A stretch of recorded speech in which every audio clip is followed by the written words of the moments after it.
প্রিয় সেকেন্ড সেমিস্টারের ছাত্রছাত্রীরা, আজকে আমি যে বিষয় নিয়ে আলোচনা করব সেটি হচ্ছে তোমাদের অনেকেই রিকোয়েস্ট করেছে, স্যার আমাদের এডুকেশনের যে অনার্স পেপারের এসইসি পেপারটি রয়েছে, এসইসি পেপার অনার্সদের, তো সেই সাবজেক্ট থেকে যদি একটু গুরুত্বপূর্ণ সাজেশানগুলো দিয়ে দেন।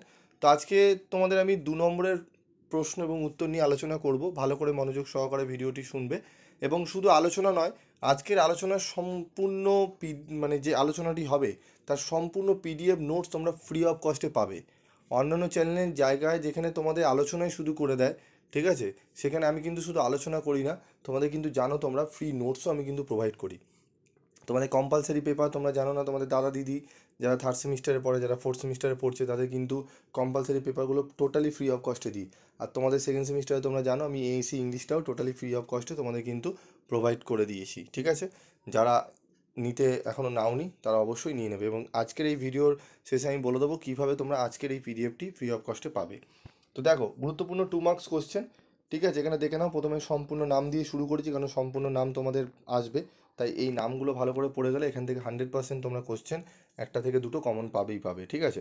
তো নোটসগুলো এইভাবে সাজিয়ে পড়বে। অনেকেই রয়েছে শুধু ইয়ারগুলো তুলে দিয়ে তোমাদের খালি আলোচনা করে দেয়, ঠিক আছে। তো ইয়ারভাবে ওইভাবে পড়াশোনা না, একটা অনার্স তোমরা নিয়েছো তো ওইভাবে পড়াশোনাটা ঠিক উচিত নয়, ঠিক আছে। কিন্তু একজন থাকে ব্যবসা বাণিজ্য করার জন্য শুধু ইয়ারগুলো তুলে তুলে গুচ্ছের পুরো স্টুডেন্টদের একদম অবস্থা খারাপ করে দিয়েছে, ঠিক আছে। তো ওইভাবে পড়লে কি হয়, যদি প্রশ্ন ঘুরিয়ে দেয় ইয়ারের বাইরে না দিয়ে দেয় তাহলে ব্যাস সাবলি আর কোনো কথা নেই।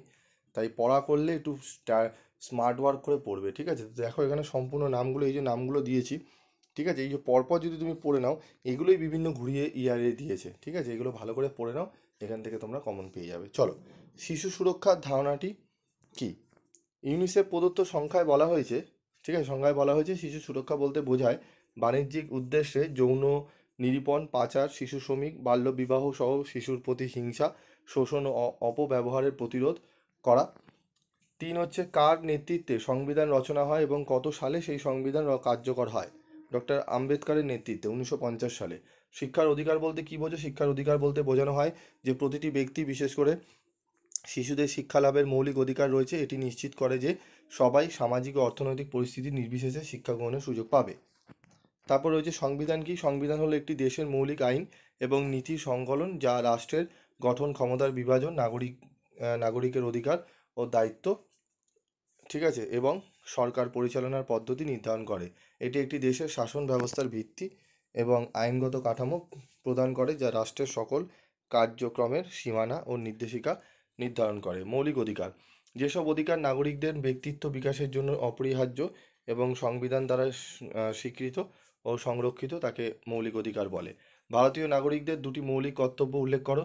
ভারতের সার্বভৌমত্ব, ঐক্য ও সংস্কৃতির প্রতি সমর্থন প্রদর্শন ও সংরক্ষণ করা।